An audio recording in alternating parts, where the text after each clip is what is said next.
We are back on the Beauty Heals podcast, and I am thrilled. I'm so excited, and I'm thrilled about this conversation because this is not the first time we have filmed this. Nope.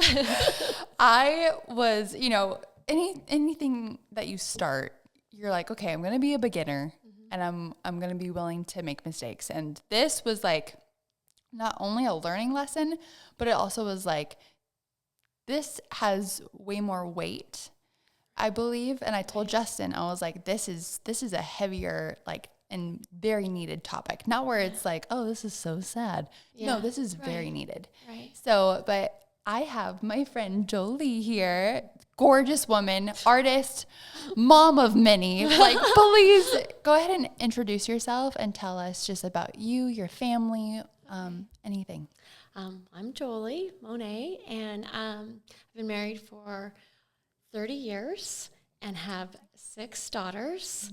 Now we have 5 grandchildren, so four boys, 1 girl. Wow. Yep. 3 of my girls are married, and then we have, I would say, several bonus children.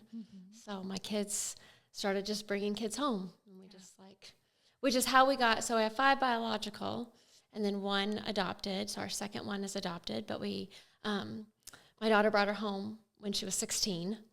And so then she just became part of the family.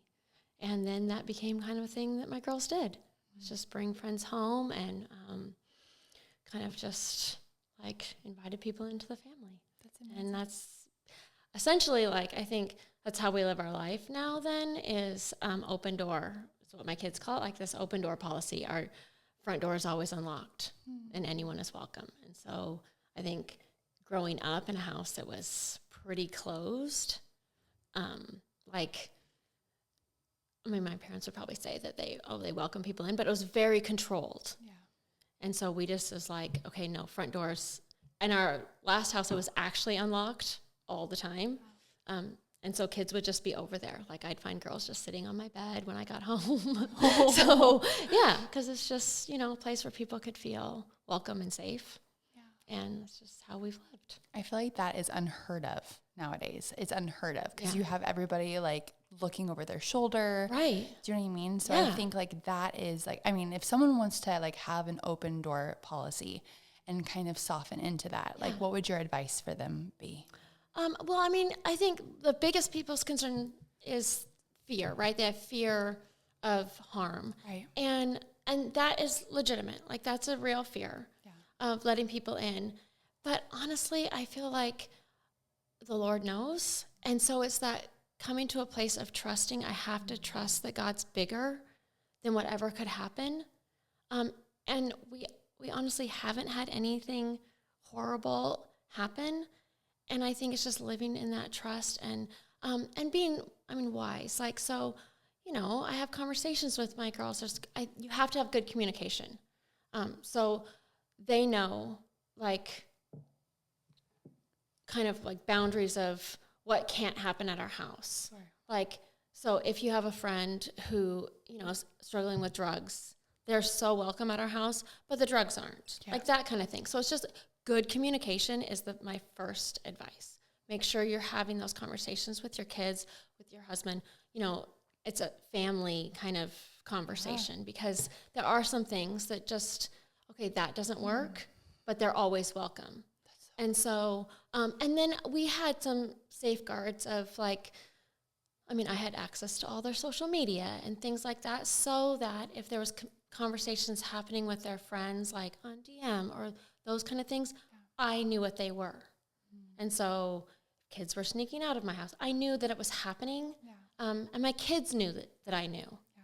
So even if their friends are trying to do things, they're having those private conversations. My kids knew I knew all the conversations. That's awesome. And so I could be alert. But, I just thought it was a really important thing that kids felt like this was a safe place where they could come. If things weren't going great at their house, they were always welcome. And so, like, we had one little girl in elementary school who they were living in a homeless shelter. And so it was difficult for her mom to get her to school. And so she would just come stay at our house.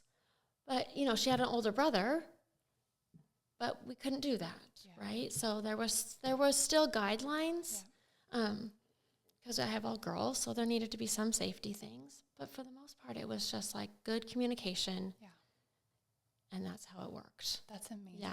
Like literally, I'm like taking like mental notes because I grew up having a very closed door, very protective, very like, you know, guns blazing at the door kind of thing. And so like there's an unlearning of that. Yeah. And I call you mom of many because of this. Like not only do you have 6 amazing girls, but because you take in so many who are needing a mama. Yeah. So I think that's amazing. And you are such a light, such a beautiful woman inside and out. And I think it's really important to kind of touch on just like whatever you want to share, but like your story and your testimony. Yeah. Because then we'll kind of transition into really like no matter your story or your testimony, why is beauty important? Right. And you are an amazing testimony of that. So go ahead and let us know. Okay. I always feel like I give this like drive-by version of my story. So like I always want to apologize if people are like, oh my word. Like, I feel like that was a lot of information. And so, wow. Okay. So I grew up in what seemed like a very stereotypical Christian home. And I feel like one of the things my dad would say, because it was kind of like a fear-based thing, you never, or not fear, maybe control would be a better word for it, you never know what happens behind closed doors. And that was very, very true at our house. We looked a certain way, but there was a lot of abuse happening. So my dad is very narcissistic, and there was abuse, and we, you know, to be fair, we don't have a relationship today at all, just because that generational abuse then trickled down, and we needed to get away from that. But I became a Christian at 5, and my uncle brought over a tract. He was part of Campus Crusade, and brought over a tract. And this is where I feel like God has just woven his faithfulness in all of this, because that same uncle sexually abused me, and I had no memory of it. There was a lot of abuse happening in my house, and so I have a lot of years where I just are blocked out, because between my dad and my uncle, like, it's just forgotten years.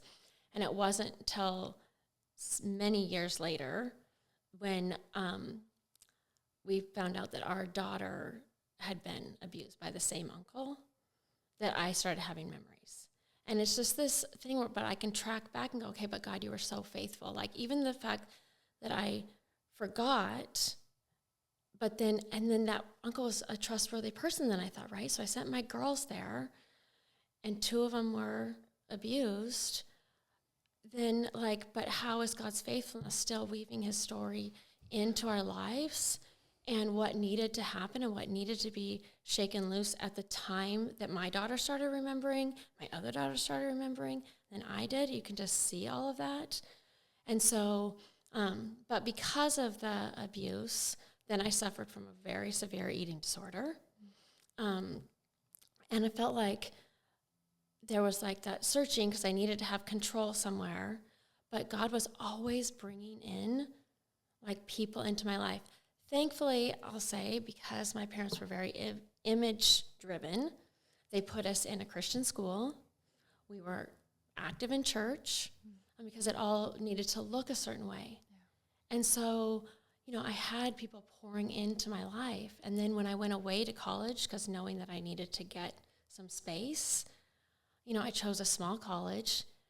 And again, like, the professors just poured into my life and like kind of taught me who I could be, gaining some independence and learning how to think for myself. And then I started bringing art in. And I'd kind of done art through high school. It was my safe place, was the art studio, just because the teacher was, you know, inviting. And so then when I went to college, my dad said, you have to choose, like, you have to be a teacher or a nurse, you have to do these things. I just kind of rebelled against that and chose art and religion. Yeah. And both those majors with the professors, they just like invited me into their homes and into their spaces. And so I just felt like I really got an understanding of who God created me to be and kind of the journey then that he'd have me on. So, and what I learned was then there was nothing wasted. Like that, yes, there's been abuse and eating disorders and depression. And, you know, there's been points in my life where I've felt definitely suicidal. And, you know, those things kind of come and go. But I feel like God's faithfulness always comes back. He's like, okay, reminding me who I am and who I am in Christ so that I can keep moving forward. And how? Like, I think like my biggest question is, and thank you for sharing that, by the way. Yeah. Is how in the world, going through all of that, like how do you personally, like, is it perspective or is it like what is it for someone who's listening is like, you know, it's like you've been through so much. Mm-hmm.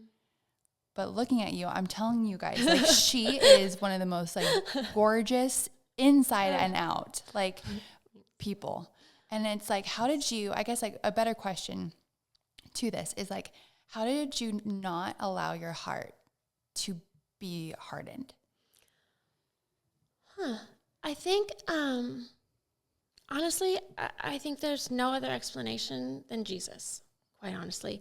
And it's interesting because when I was little, there was always a safe space for me, right? And so I had two grandparents. So my dad's dad brought me in and taught me how to be more competitive, to be like understand games so that I could survive in my competitive home, and kind of brought me in that space. But then at my mom's mom, she just let me be who I was. I mean, I put on roller skates in her house, you know, wore her jewelry. And then my aunt who lived downstairs was an artist. So like she would teach me like how to sew and all these things. And so I just had these two different spaces where it was like one was teaching me how to survive and one was teaching me how to be who I am, right? Goosebumps. Yeah. Okay. And so it's like, I think then I have people then pouring in the Word of God and Jesus into my life. And so I had this like foundation of, okay, I know who I am, and it's been there, even though there's been, like, it took a lot of hits growing up with the abuse. And then I did in college, which I always kind of forget to share, because it feels just funny, is I was in an arranged marriage. I mean, my dad arranged a marriage for me. So the other part that is just part of all of this with God's amazing faithfulness, I've been part of what I would say is 3 different cults in my life. So it started with when I was young, about 6. My parents were part of something called LifeSpring, which was a 70s movement of human potential.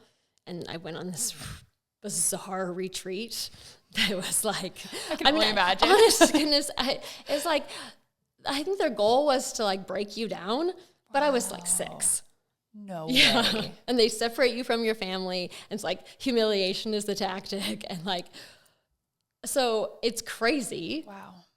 But then like I can look back, and then cults became like this pattern where then I end up in another one that there's an arranged marriage, but then God stopped that, and you know, and then we kind of joined one that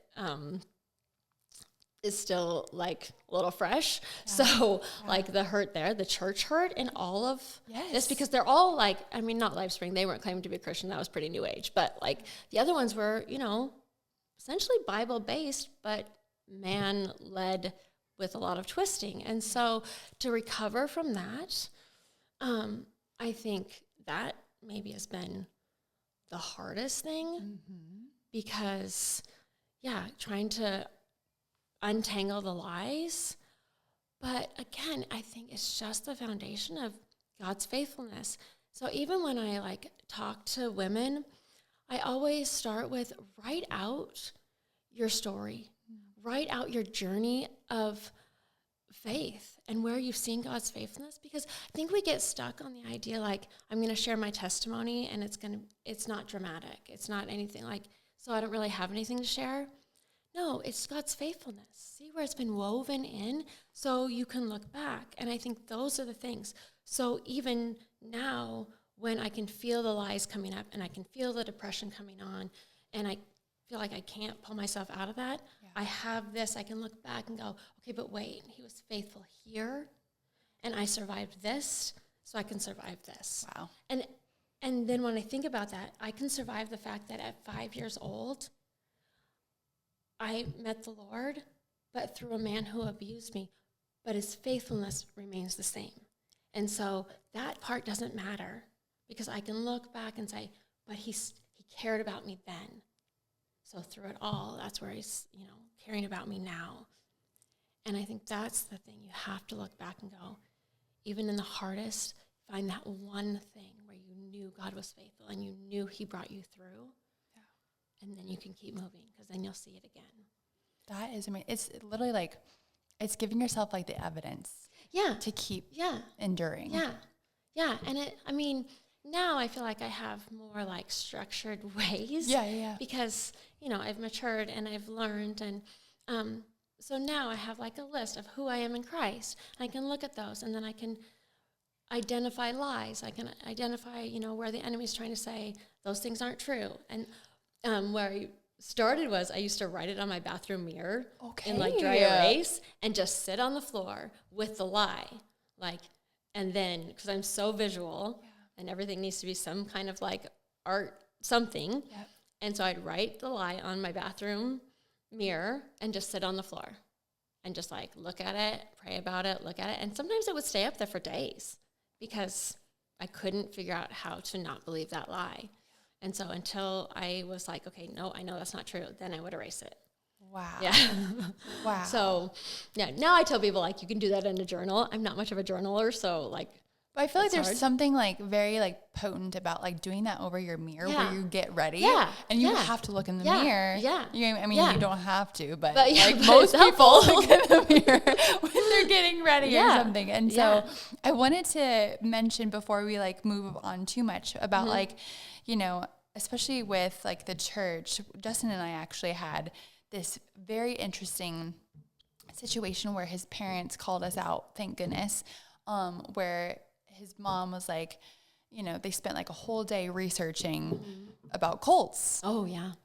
And it was probably like 2 days. And she was like, 90% of what this man is telling you guys is accurate. It's Bible-based. Right. The other 10 is so cultish. She was like, I think you guys need to run away. Sorry if you guys hear a baby crying. That's just a little, I feel like that's like the background noise in all my videos. It's perfect. I was going to say the craziest thing that I remember in that season is the fact that our home together, like I was a new mom, but like it was so sterile. It was like so white. Oh, wow. It wasn't even like the cute, like, like this is like really modern, fresh. It was like, girl, this is a hospital. Oh. There was no color. There was no texture. And I told Justin, I was like, it's so fascinating that like our environment really does like kind of speak. It does.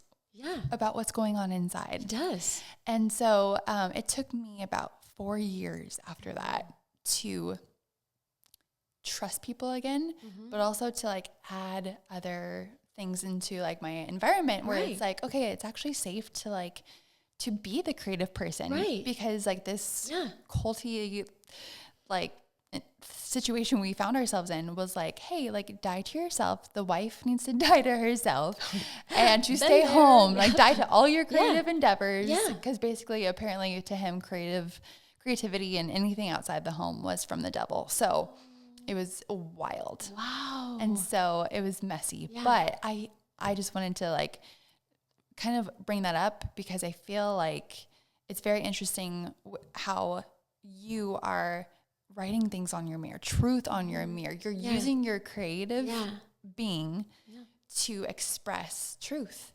hope, and goodness. Right. Because I mean, like I said, I need it to be visual to have that reminder of like, okay, this is the lie, but this is who God says I am.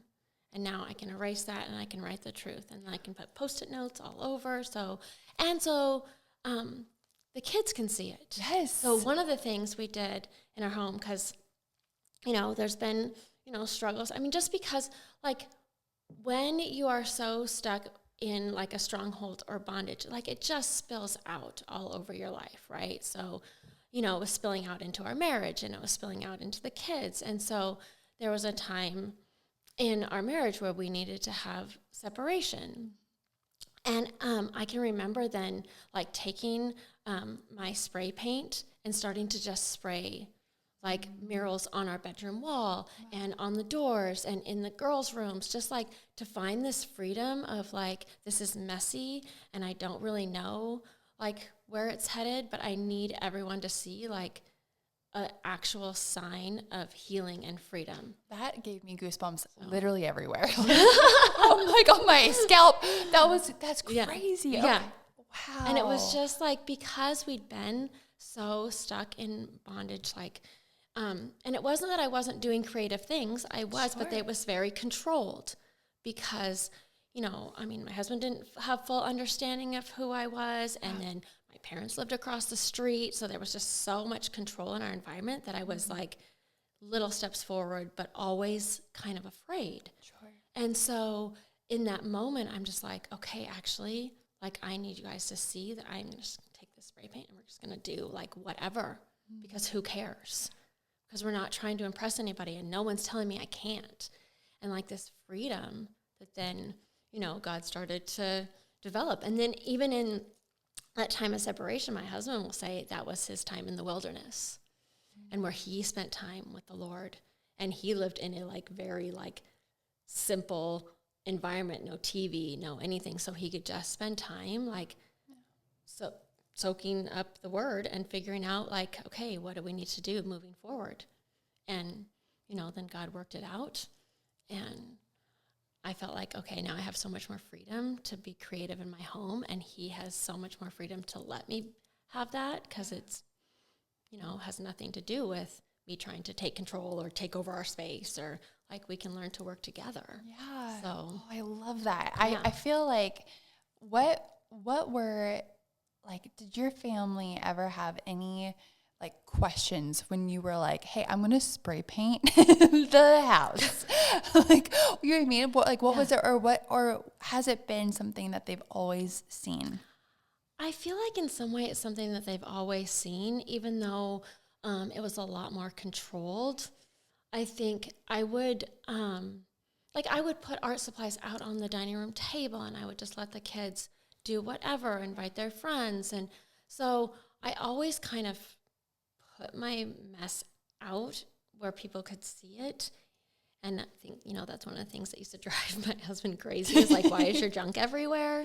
And so then I would, like, shrink away, right? And then I would, like, feel like so, like, little and squashed down. So I'd move everything, but then I would get it back out again. And so, like, these times of freedom, times of, like, being scared. And so I think they kind of always saw some of it. Yeah.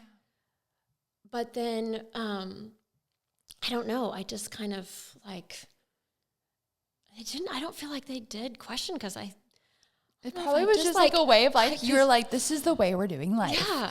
Are there any questions? Nope. Perfect. We're doing it. Yeah. And I can remember maybe the first time I, like, did something so bold as, like, random spray paint is my oldest daughter was just really struggling and like, did some damage to our bedroom door on the outside. And I felt like, okay, we're not replacing the door, actually. I'm going to spray paint over it, like this. And I don't even remember what I did, if I did, like, a big heart or something. I'm like, there needs to be, not that there doesn't need to be consequences, but then there needs to be a sign of, like, grace. Like, okay, we can turn this into something different. Yeah. And I think, that's just what they got used to seeing. So I feel like it'd be such an interesting question for my kids. Like, I feel like I need to ask. When you get home, just being like, I have a big question for you. I feel like that's really interesting, because it's, again, you're going against the grain of, like, what the norm is. Yeah.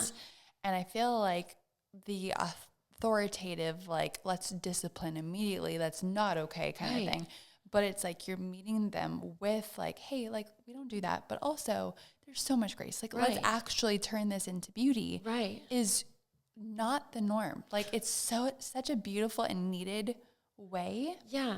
And so it's like, what are some other ways that you have done this? I'm going to think of this. Like, it's so funny. I mean, it's, you know, with so many kids, and my oldest would, I mean, obviously she got like the most of my learning experience, right? And she's, I mean, wow, a lot of grace that she has for me, because it was messy. Like we did a lot of messy things. We did a lot of things wrong.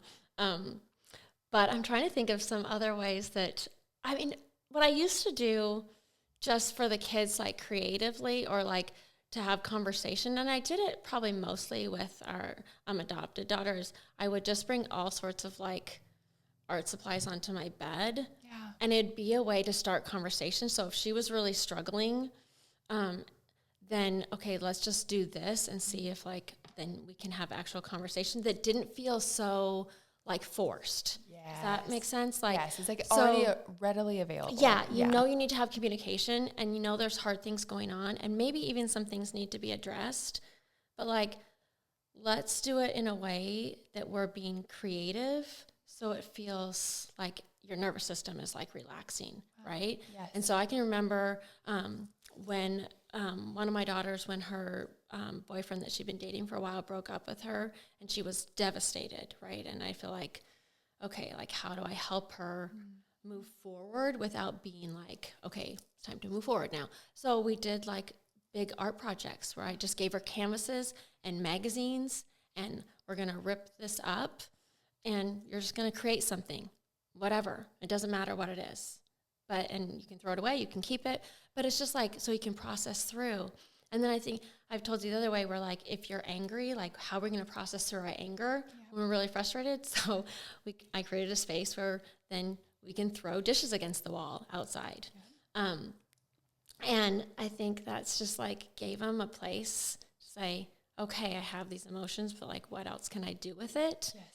That feels like a kind of creative and kind of releasing. And so just giving them space to have those feelings, and then figuring out, okay, but how do we make it productive, or how do we cover it with beauty or something, so that there's like transitioning into, I don't know, something that's beautiful, and they can look back and go, I can see the process. One of my girls, then I can remember, you know, her sister was just like crumbling on the floor, and like having some memories that were like overwhelming her. So she just started taking Post-it notes and writing like words of truth, and like just sticking them all over the place, like different color Post-its, words of truth. It was amazing. Like, and like, it's not something I'd done before. She just like started doing it. Like, okay, this is like how we're doing it. You have to have something visual and interactive to like get yourself moving, and I think that really helps, like to be able to see that as a mom, where you're like, I have sown into these girls. Which I was like, I don't even like, I don't, and I think that's how it comes out, right? It comes out in ways that I'm like, did you learn that from me? I don't even know if you did, because that seems like, but it's just like giving them freedom. And like I said, we learned that better as it went, right? With my oldest, she'd be like, okay, so that wasn't so much true in the house that I lived in, but like, as it's gone, like I think our younger ones can really feel that a lot more.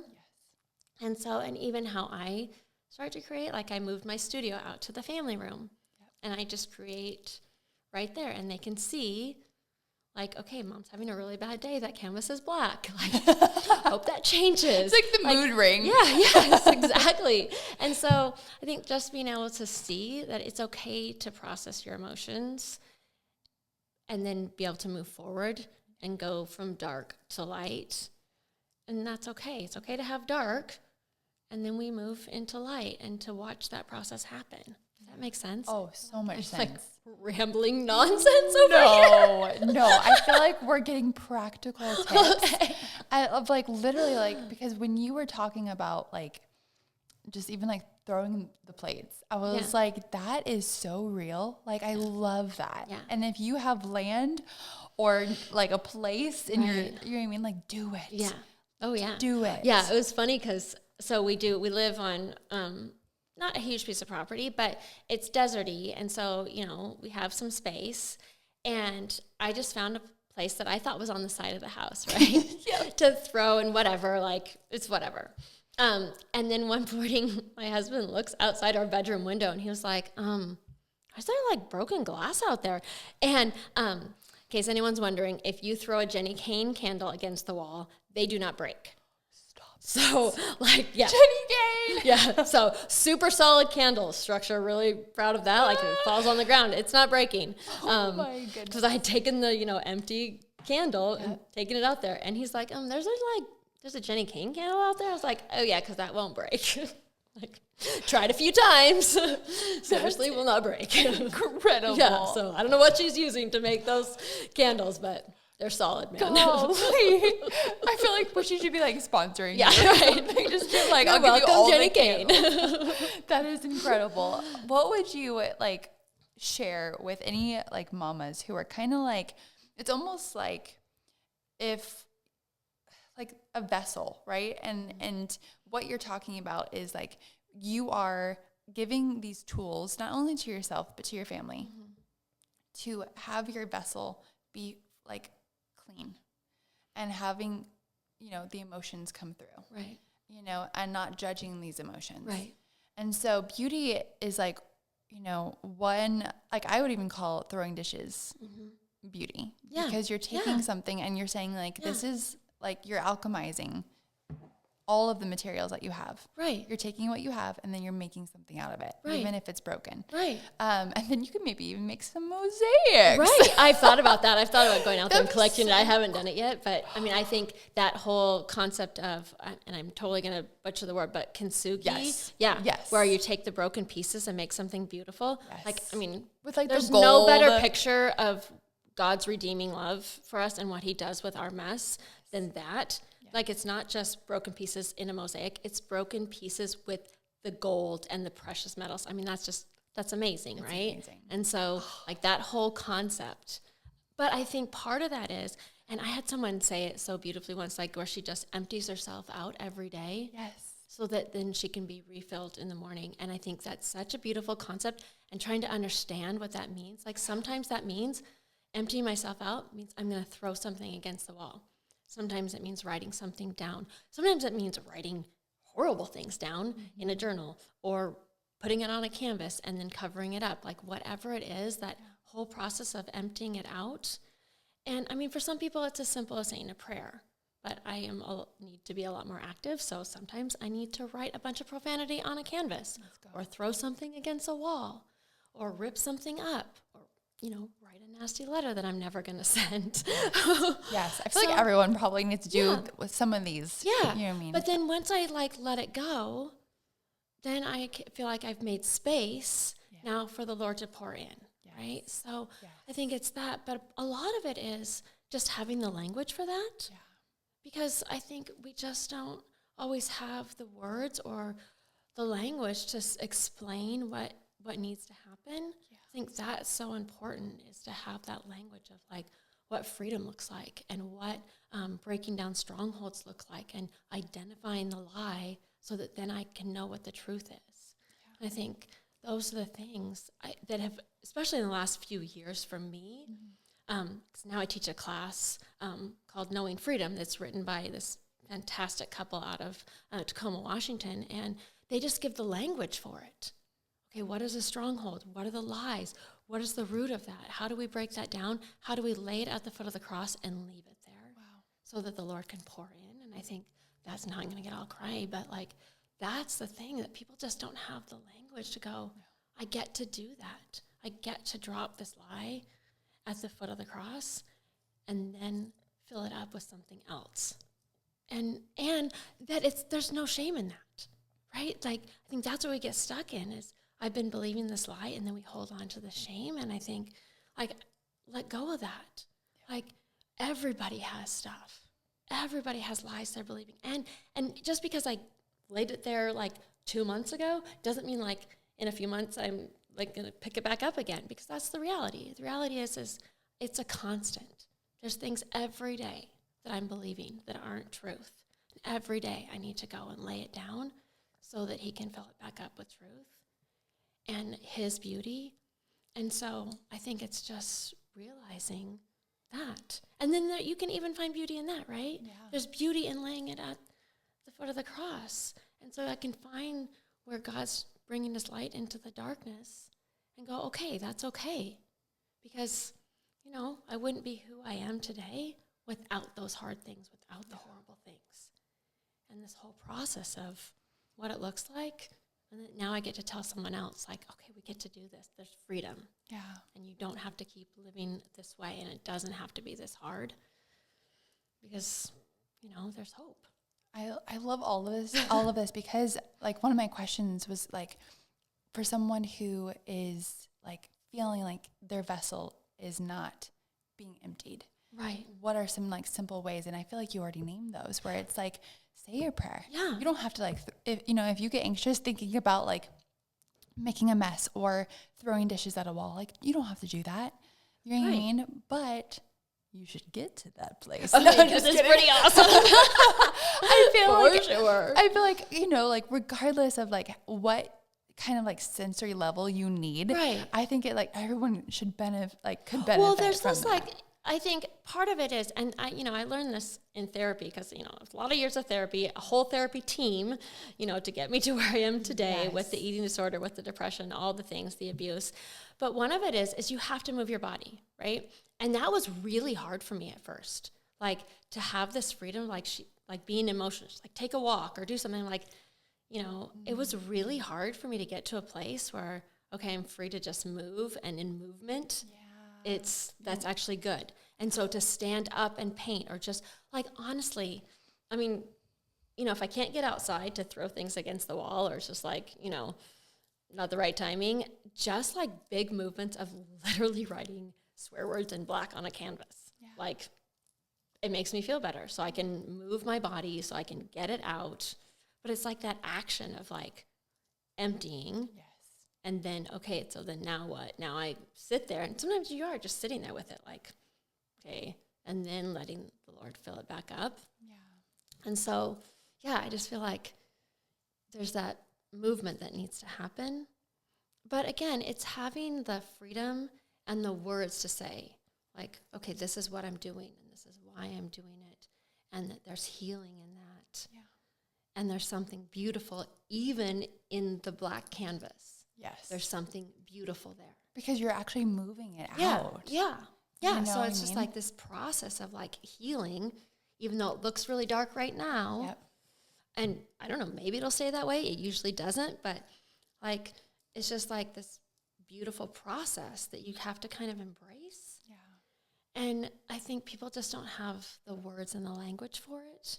And when you identify it, especially, like, when you identify the lie, like, okay, I can say that out loud. I've been believing this, and now I'm identifying it, and now I can move forward from it, because now I can put the truth on it.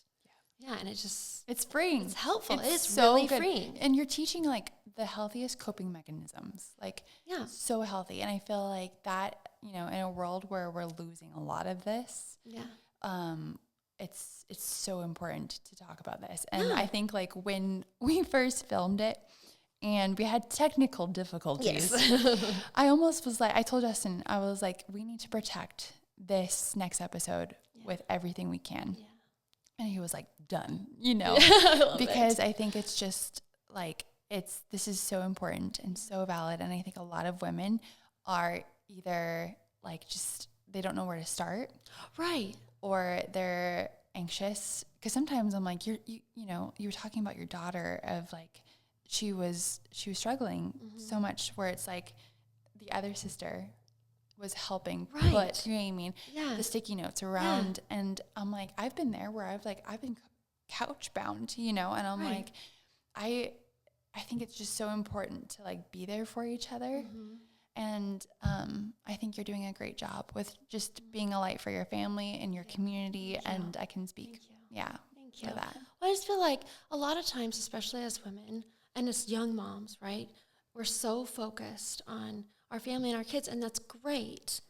But then we get also focused on what the world says we have to be. And a lot of times what the church says we have to be. And now we have all these expectations and we forget like, okay, we need to be free and it's okay to be a mess. It's okay for it not to be okay. It's okay to want to stay in my jammies all day. It's okay to have depression because we have to be able to identify it if we're going to move on. And if we're just pretending like it's not happening, it's just growing bigger and bigger and bigger. And now what started as maybe one little lie, one tiny stronghold, now we're in full bondage. Yes. And we can't move forward. And it will come out sideways in so many ways. It's like the beach ball analogy. Yeah. Where you're like trying to keep all these beach balls under the water. That's what my counselor always Okay, that's awesome. She was analogy. like, you're literally like, she's like, are you tired? Yeah. And I was like, what do you mean? I was like, yes, I'm a mom, you know? Yeah. I'm always tired. She was like, no. Of like how many beach balls you're trying to keep under the water. Oh, that's so good. And I was like, well, call me out if you, you know what I mean? And so, yeah, exactly. Well, and it's that thing that, I mean, someone said to me once, like, how's that working for you? The Dr. Phil, whatever quote. Yeah. It was because it works until it doesn't. Yeah. And then when it doesn't, it's coming out all sorts of sideways. Yeah. And so, like, okay, what do we do to stop it back here and start identifying? But that takes community. Yes. So I teach, like I said, I teach this class and, it's a great book. And oftentimes I've like handed the book to people like, okay, you should do this. But then I think, you know what, actually you have to be in community to actually have this work because we have to be honest with each other. And you have to be honest about where you're struggling and have the conversation so you remember you're not alone. Yes. And so like when I get up there and I'm teaching and I'm like, I'm going to be the most authentic I can, that's appropriate because like, if you don't know that I'm struggling too, then why would you share? And that you have to know you're not alone and that I'm dealing with these things every day, even though I've done this, for years, I'm still dealing with hard things and there's still lies that come up and there's still things that make me want to stay in my jammies for days. Yeah. And that's okay. But I have to have the conversation. And I think as moms, especially young moms, we're afraid to have the conversation because we don't want anyone to see we're struggling. Yeah. Because not just the world, but the church, like everyone is like, oh, you've got it all together. It's all great. Your home is so great. Like all these things. And then social media, like, what a killer. Like you get on, you're like, oh, they're doing I'm not it doing all. it. And like, oh, I need to have that. And I think, where's the freedom in that? Right. Instead of going like, oh my gosh, this is my huge mess. Oh, well. Mm-hmm. Yeah. I can remember the first time, like, I posted on social media because that was new when I was, a mom. And so my closet had, like, all the hooks had, like, crashed to the floor. Yep. And I, like, just posted that. And I think I had some friends who were like, what are you doing? Yeah. Like, well, this is what it is. This is reality. I miss just like the simple photos. Right. Yeah. It wasn't aesthetically pleasing at all. No, but it's like, there's like this trend going around of like moms like showing their like outdated kitchens. Oh yeah. With like the mahogany. I love it. I love it. And I'm like, yes. Yeah. Or like the outdated tile, like yes to that. That's the reality. And so anyway, I love that because it's like, it just proves that I think we're needing the okay. Mm-hmm. And it's going to come from ourselves before it comes from any Instagram or social media platform. But it's like the yes to being like, it's okay for you to make a mess. Yeah. It's okay. Like what you were saying, it's okay to be like, have an outdated kitchen. It's okay to be human. Yeah. Yes. I think that's really what we're getting at. It is. And I think I had a pastor say, several months ago, as he's telling some of his story, that it's, my mess is his message. That I think that's such a beautiful way to say it. Like, it's in my messiness that people can see the Holy Spirit working, that people can see the light of Jesus. Like, it's in that. Because otherwise, I feel like perfect is boring. It is boring. Like, I tried, and it's hard. It's hard. It's exhausting. And that's the thing. It's exhausting. Yeah. So I feel way less exhausted when I just get to be.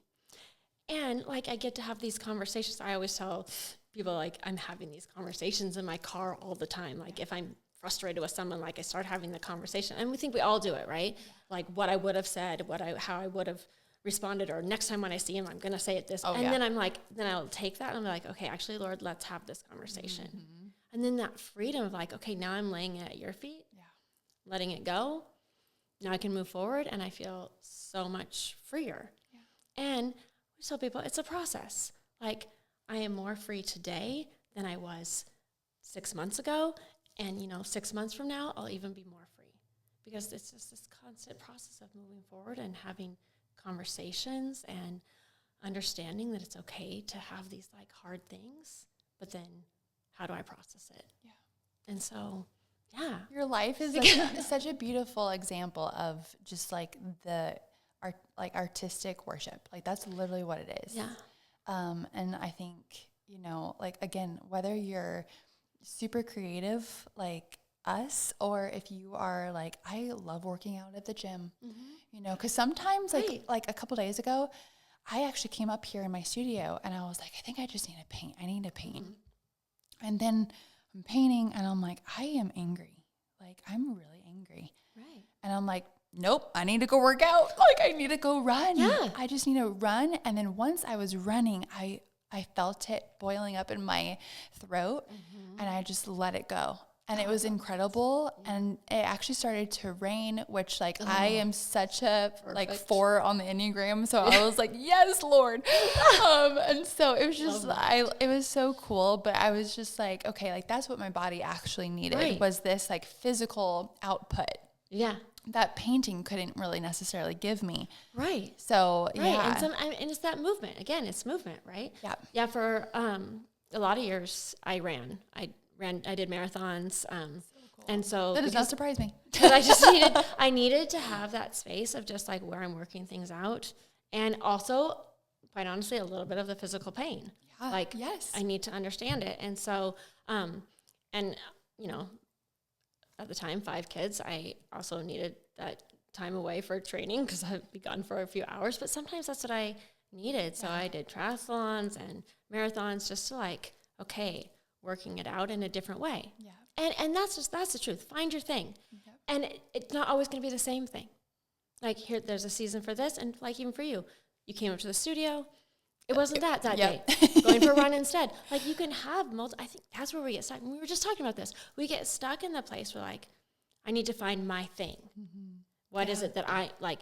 But it can be so many different things in different seasons, different days, like whatever it is. Some people it might be cooking. Some people might be throwing something against the wall. Like whatever it is, like do that. And in the next day, it might be something different and go, okay, we'll try something different. Yeah. But it's like, okay, just open yourself up to not being afraid and trying something new.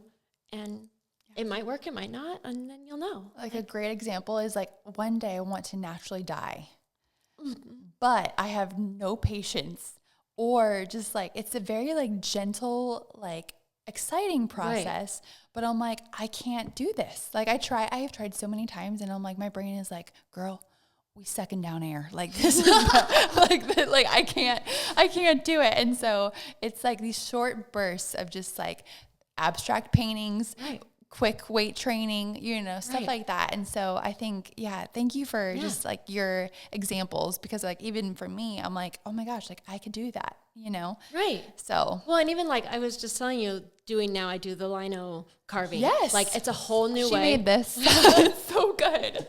It's a whole new way of like, okay, actually like carving something out feels therapeutic. Yeah. Like, and I'm trying to like, okay, cutting into things, trying to not sound like, a serial killer. I feel like every artist is like, got you. Okay, yeah, I'm going to like carve into that. And then you're like, oh, I would like to light things on fire. Like, let's try that. I think originally when I was telling you, like the canvas that I was working on started first, with some swear words, and then I lit it on fire and burnt a hole in it. We've got to cover that up, and now it's like covered in flowers. So, but it's just this process of like, let's try something new, and sometimes, to be fair, like I do it when my family's asleep. So like when I get the blowtorch out, they're not like, what are you doing? You're crazy.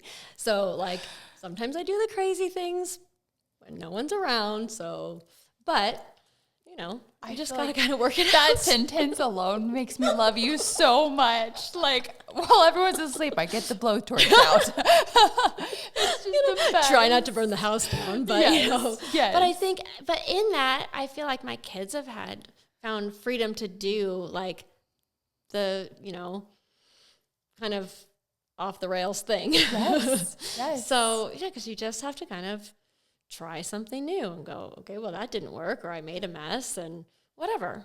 Yeah. Like, because what's the worst thing that's going to happen, I think, is maybe what you have to ask yourself. Like, it's going to turn out terrible? Okay, then throw it away or save it for something else, like whatever. I think like what we're saying here is like literally make art for yourself, for your healing. Yeah. You're not trying to like make art. I mean, like if you're an artist and you're like, this is my job, then maybe you should separate those two. Well, yeah, it is. You know what I mean? I think it is separate. Like all the paintings that I have now, like all over the family room. Yeah. It doesn't occur to me. I mean, I maybe at some point will sell them, but that's not what they were for. Right. Like that's separate. Like I'll do commission things for people. Or if I have something specific in mind that's work. Yeah. But then this is just how I work things out. And whether they sit there or whether like 5 years from now I cover it up with something else, that's okay because it's the process. So, and sometimes they're not. Probably no one thinks they're beautiful. Sometimes like, well, that's a real mess. But whatever. Exactly. Who cares? Exactly. Because that's not what it was for. Yeah. And being okay with that. Yeah. I think. Yeah, I mean, I struggled with perfectionism for a long time. Like, it needed to be perfect. It needed to be this. It needed to be something I could post. It needed to be. But now, like, who cares? If I burn a big hole and that canvas is garbage because I can't figure out how to cover it up, oh, well. Like, my word, I can remember we were in a rental property, and we were trying to figure out where we wanted to live in Arizona, and I had stuff all over, and I was, like, making a mess, and then our little dog got on oh yeah, and the rental property had white carpet, and so now there's like little like black footprints all over, and I was like, okay, so that was maybe a mess that I should have done someplace else. Oh no, whatever. Yeah, I had to hire someone to clean that up. But it's like, again, what was the worst thing that was going to happen? I left my mess out. I was trying to work some stuff out, and my dog like ruined some stuff. Yeah. Like, well, we figured it out. If we had to replace the carpet, okay. Yeah. But you just have to be okay with, like, it's not going to be perfect. It's going to be messy. Someone's going to be like, that's crazy. That's okay. Yeah. Like, embrace it. I love it. I've learned to embrace whatever people say. Like, okay. And it's for you. Like, ultimately, it's for you. I was telling my 7-year-old that, too. I was like, I'm trying to teach her about, like, different things of art. And I was like, just try to, like, because she's very like structured. She's like my most structured kiddo. And I'm like, you are a firstborn. Right. But I was like teaching her about abstract art, and I'm like, let loose, girl, let loose. And it was really interesting for her to like kind of like watch her wrestle with that. Right. And she was like, oh, okay. Yeah. Well, and it doesn't mean that she can't come back to the structure, right? Yeah. Like if she loves that, but like trying something new, step out of your comfort zone. I mean, that's just, I feel like in so many ways, we always need to try to step out of our comfort zone, whether it's socially, whether it's in our decorating, what we're wearing, like in our art, whatever it is, just take that little bit of risk and just see how it feels. Yeah. Because what's the worst that's going to happen? Like that outfit didn't match and someone was like, that didn't match. It was a big deal. Yeah. And so, okay, we'll readjust. But you have to be willing to like just step out a little bit and go, let's just try it. Yeah. So, I mean, honestly, I feel like I wouldn't be doing the things that I'm doing if I didn't go, okay, Lord, I'm going to get out of my comfort zone. Because, I mean, even this, like reaching out and talking to you about this, like I just felt the Lord say, okay, you need to do that. I'm like, okay, well, that's weird. Like, I'm not going to like message her. That's weird. But I'm it's so like, no, grateful the prompting and just following that going, okay, well, what's the worst that's going to happen? She's going to be like, why would I want to interview you? Oh my gosh, in a million years. No. But it's like those things. Like you just go, okay, that little prompting. I always tell people, even when you have that little prompting of reaching out to a friend to say, hey, I've been thinking about you. Hey, I'm praying for you. Just do it. Because what's the worst? they don't care. Okay. But honestly, most of the time, it's going to turn into something beautiful. And they probably needed it. Yeah. You know what I mean? I mean, you like, There's I think about, not like, I appreciate it when people do that for me. Like, so why Yes. wouldn't I want to, like, speak life over someone else? And I think that's just, like, it's starting to notice, right? It's starting to notice the promptings. It's starting to notice the beauty around you. It's starting to kind of, like, step into it and engage a little bit more and get uncomfortable. Yeah. And so, yeah, I just kind of love that feeling of, okay, what's next? And where are you taking me, and what's the risk? So you are the coolest. Oh. You are the coolest.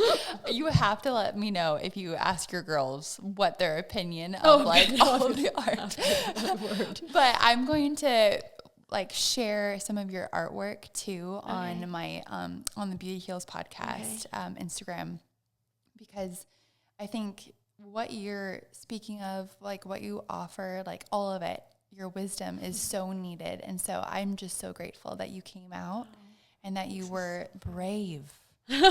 So brave to share your story and to like just to be here. And like, thank you for being an example, a beautiful example of saying yes to yourself and to the Lord.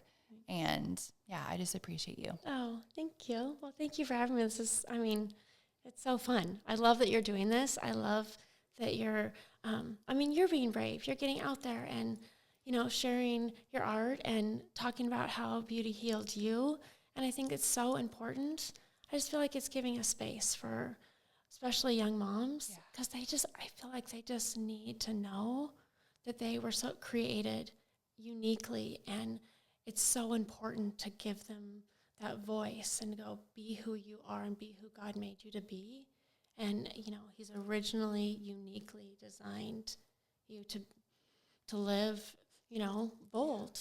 Yeah. And to embrace that and go, okay, how did he create me? And then you pour that into your kids. Yep. Right? And then you can see, like, how God created them and the beauty in that. And the more we can teach that and the more we can understand that, if I would have had this, like, all these things more, like, defined, like, communicationally for my kids younger, I just think, okay, things that we could have done, like, it's amazing to have these tools to go, I get to be who I am. Now I get to teach my kids that at a young age. Yeah. Like, we're going to stop some struggles. And the more you can say, hey, like, I get to be open about where I'm struggling. Yeah. Oh my gosh, if we can get, like, these young kids to just say, here's where I'm struggling. Yeah. And then embrace it. And then, like, okay, let's do this together. You're not alone. Yeah. That's so important. And I think that's what you're creating. Is a place for people to not feel so alone. That's my prayer. It is, and it really does come out that way. It's so beautiful to help moms feel less alone. And I get to talk about this stuff, and I get to, like, explore new things. So, yeah, I really think what you're doing is incredible. You're the best. Thank you. Oh, thank you. Yeah. On that note, thank you so much for listening, watching, and you're just the best. I'm going to put all of Jolie's, like, information in the show notes, but please, like, support her in any capacity. And, yeah, just thank you for being here. Oh, yeah. Thanks for having me. All right. Bye. Bye.